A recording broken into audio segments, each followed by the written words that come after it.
राम राम दोस्तों, आज हमारे साथ हैं वरिष्ठ पत्रकार धर्मपाल वर्मा जी। इनसे आज एक क्वेश्चन करेंगे, सवाल करेंगे जो हमारे भी हैं, जनता के भी हैं।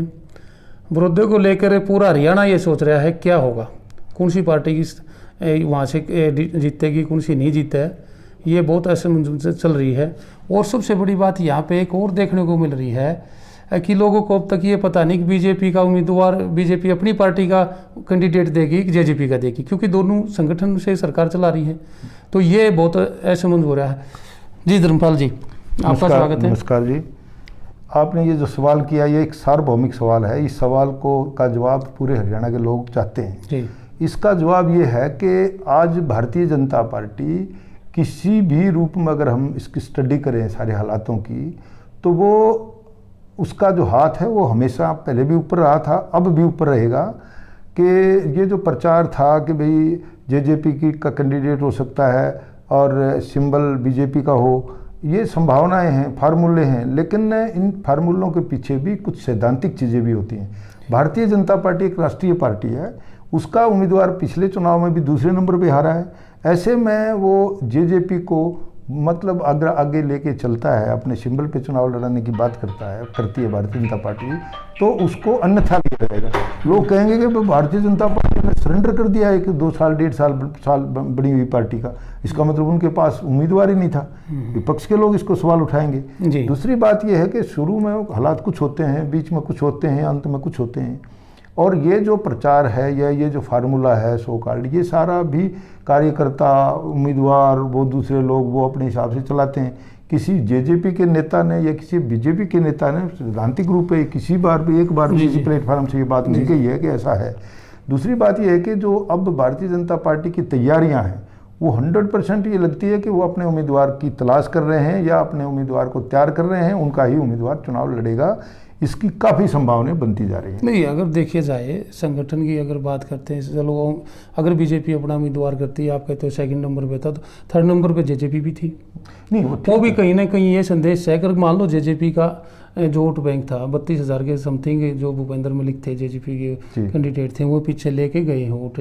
तो अब अगर उनको टिकट नहीं मिलती तो वो वोट बैंक कहाँ जाएगा, बीजेपी में आएगा। बात यह है कि क्योंकि पिछली बार जेजेपी अलग चुनाव लड़ी थी, आज भारतीय जनता पार्टी खुद चुनाव लड़के और बड़ौदा के इस विधानसभा के उपचुनाव को जीतने की पूरी तैयारी में है। और उसको इस बात का पता है उसको कि जेजेपी अलग ना लड़े, बस इतना भी उनके लिए पर्याप्त है, क्योंकि उनका जीत और हार का अंतर को बहुत ज़्यादा नहीं था। और वो भी तब जब उम्मीदवार जो है ना वो पहलवान साहब थे अपने योगेश्वर दत्त। भारतीय जनता पार्टी के कुछ लोग अब ऐसा महसूस कर रहे हैं, खासतौर पर उनका थिंक टैंक कि पिछली बार भी तो अब भी है, अभी दावेदारी उन्हीं की है। हाँ, अब भी उनका कहने का उनका मानना ये था कि अगर पिछली बार भी जाट कैंडिडेट भारतीय जनता पार्टी का होता तो निश्चित तौर पे जीतता। तो इसीलिए अब भारतीय जनता पार्टी एक कैलकुलेटिव पार्टी है। आपको मैं एक छोटा सा उदाहरण देके बताता हूँ कि पिछली सरकार में 5 मेयर्स के चुनाव हुए और उस टाइम तरह तरह की बातें थी। बीजेपी ने सिंबल पे चुनाव लड़ा और 5 जीते। उसका बेसिक फार्मूला ये था कि कास्ट फैक्टर को भारतीय जनता पार्टी हमेशा से अपनी स्ट्रेटजी में काउंट करके ऐड करके चलती है।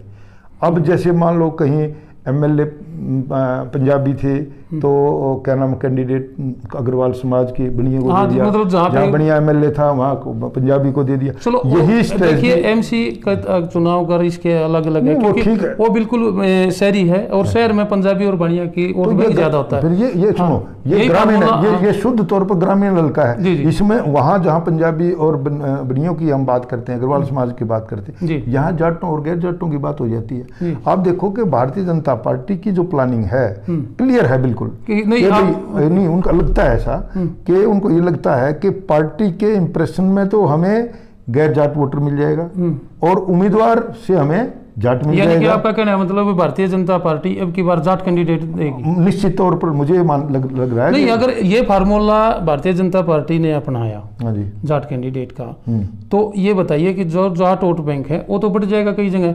मान लो कांग्रेस भी जाट को उतारेगी निश्चित तौर पे, और INLD भी जाट को उतारेगी, ठीक है ना। और कहीं ना कहीं जो जेजेपी से बगावत, जो इंडिपेंडेंट भी आ सकता है, जो जेजेपी से बगावत करेंगे या जेजेपी जो टिकट नहीं मिलेगी, जेजेपी चुनाव नहीं लड़ेगी, तो जो उसके साथ के उसके कार्यकर्ता है या उसके जो नेता है उन्हें भी कहीं ना कहीं अपना हाथ पैर मारेंगे। तो कहीं ना कहीं, लेकिन गैर जाट की बात करें तो एक भी कैंडिडेट नहीं आएगा। तो इसमें तो दिखती बात है कि कहीं ना कहीं योगेश्वर दत्त का चांस हो सकता है अगर टिकट उसको मिले, क्योंकि बीजेपी अगर इस बात आप बिल्कुल सही कह रहे हैं, लेकिन आज की बात आज डिस्कस की जाएगी, कल की बात कल डिस्कस की जाएगी। आज परिस्थितियां कुछ हैं, कल कुछ थी। अगर सुनो, अगर ऐसा सीक्वेंस बन जाता है बड़ौदा में कि बहुत जाट कैंडिडेट आ गए और वो ऐसे में Bharatiya Janata party and time पे वो दूसरी स्टेज भी खेल सकती है।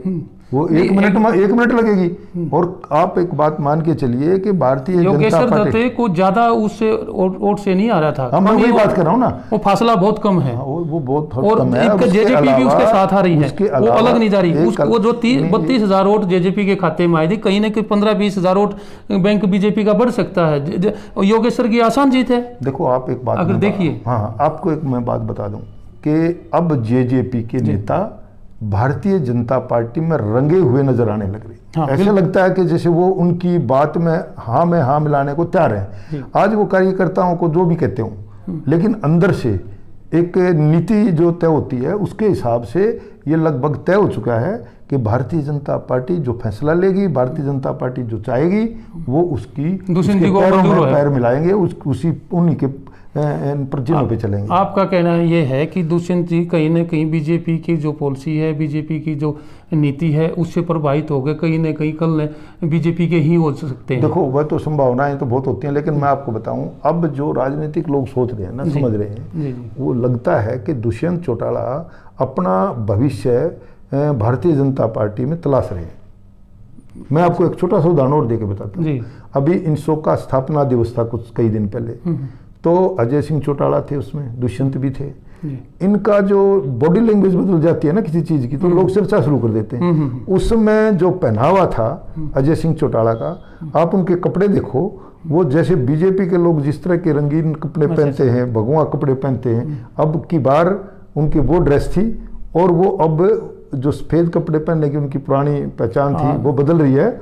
उसके अलावा भी अब जिस तरीके से दिग्विजय सिंह चुनाव में सक्रिय हैं, उस तरीके से दुष्यंत नहीं है। दुष्यंत को आप देखते हैं वो ज्यादातर चंडीगढ़ ही रहते हैं, और इस बात को लोग इनसो के दफ्तर के खोले जाने की घटना से भी जोड़ते हैं कि भाई जिस दिन इनसो का दफ्तर वहाँ चंडीगढ़ में अलग से खुला, बातें उठी थी, तो उसमें दुष्यंत चौटाला चंडीगढ़ में होते हुए भी नहीं आए। उसके अलावा एक बात मैं आपको और बता दूं, नहीं, वो पार्टी के लोगों का कहना है ना कि दो भाई हैं, एक समय में क्यों बर्बाद करे, एक अलग काम करे, नहीं, बात जोड़ने की बात हम करें, सच्चाई क्या है वो जाने। लेकिन मैं एक और बता दूं कि दिग्विजय सिंह जो है वो पार्टी में सुखद स्थिति में है, कमांडिंग स्थिति में है। आप देखिए कि वो जेजेपी का राष्ट्रीय अध्यक्ष है, वो इनसो का राष्ट्रीय अध्यक्ष है। और मैं आपको बता दूं कि दुष्यंत का जो पॉलिटिकल स्टेटस 2014 के लोकसभा के चुनाव में बना, ठीक है, लेकिन इससे पहले इनके परिवार में, अजय सिंह के परिवार में जो पॉलिटिकल एक्सरसाइज होती थी वो ज्यादा सक्रिय दिग्विजय होते थे। बिल्कुल, दुष्यंत तो बाद में जाके उन्होंने चुनाव में लड़ा। इसके अलावा जी एक चीज और मैं देख रहा हूँ, भारतीय जनता पार्टी के दो लोग प्रभारी हैं इस टाइम। मुख्यमंत्री की तरफ से जहां संजय भाटिया जी एमपी साहब जो हैं वो देख रहे थे, अभी कमांड संभाले हुए भी हैं। तो अब जो है ना अध्यक्ष की तरफ से ओम प्रकाश धनखड़ जी ने वहाँ जो कैबिनेट मिनिस्टर कृषि मंत्री हमारे जेपी दलाल को प्रभारी बना दिया अधिकृत तौर पे। लेकिन इसको कोई किसी तो इस मामले को क्या कहेंगे, कहीं ना कहीं बीजेपी देखो ये भी मैं आपको तो जो कास्ट बैलेंस है ना जी, आप देखो अगर किसी का इंप्रेशन है थोड़ी देर के लिए, जेपी दलाल का इंप्रेशन स्वाभाविक है जाट जो वोटर है या भी जाट कम्युनिटी के जो लोग हैं वो स्वाभाविकता उनसे जुड़ेंगे, और जो गैर जाट हैं वो लोग जो है ना वो जैसे जुड़ेंगे। अब नुकसान क्या होगा? महकमा भी उनको किसान, हाँ, किसान से जुड़ा हुआ है। और फिर उसके अलावा रोहतक, सोनीपत, झज्जर, चरखी दादरी, भिवानी के में अकेले कैबिनेट मिनिस्टर हैं वो जाटों की, अगर हम बात करें तो। उसके अलावा जो सबसे इम्पोर्टेंट इन 2 लोगों में जो प्रधान है ओम प्रकाश धनखड़ जी, वो जिंदगी में एक चुनाव वो जीत पाए हैं, कई चुनाव उन्होंने हारे। जो व्यक्ति चुनाव हारते हैं ना, जिनको चुनाव में कामयाबी नहीं मिल पाती किसी कारण से, उनको जिंदगी का, चुनाव का, राजनीति का इतना शानदार अनुभव होता है कि वो मार नहीं खाते। यही स्थिति जेपी दलाल जी की है। उन्होंने कई चुनाव लड़े, ऐसे लोग पारखी भी हो जाते हैं। उन दोनों का आप देखना इन दोनों का चुनाव में, इस चुनाव में भारतीय जनता पार्टी की तरफ से बड़ा इम्पैक्ट रहेगा। चलो, धन्यवाद धर्मपाल जी आपका, आज बहुत समय दिया हमें। Thank you.